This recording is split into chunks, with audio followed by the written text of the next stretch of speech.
بسم اللہ الرحمن الرحیم، یہ ہے RT نیوز اور میں آپ کی نیوز کاسٹر کومل نور. خوش آمدید.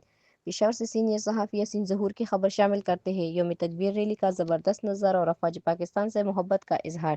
پشاور یاسین ظہور یوم تکبیر ریلی کا زبردست نظارہ ملک بھر کی طرح پارا چنار سے بھی دیکھنے میں آیا.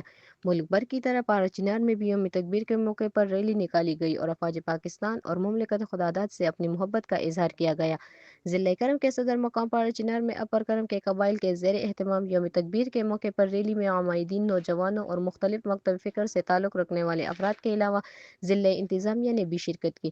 اس موقع پر اپنے خطاب میں ضلع انتظامیہ کے ترجمان آفتاب خٹک، تاجر رہنما حاجی امداد، ڈاکٹر علی محمد، ملک امجد اور حاجی منور حسین نے کہا کہ یوم تکبیر منانے کا مقصد پاکستان کی ایٹمی طاقت بننے کی تاریخی دن کو یاد کرنا اور نوجوان نسل کو وطن سے محبت اور قومی سالمیت کی اہمیت سے روشناس کروانا ہے.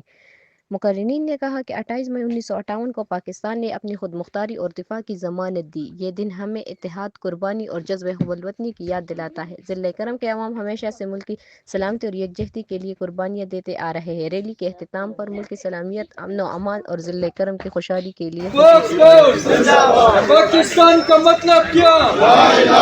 نعرہ تکبیر، اللہ اکبر، زندہ باد، انڈیا، مرد آباد.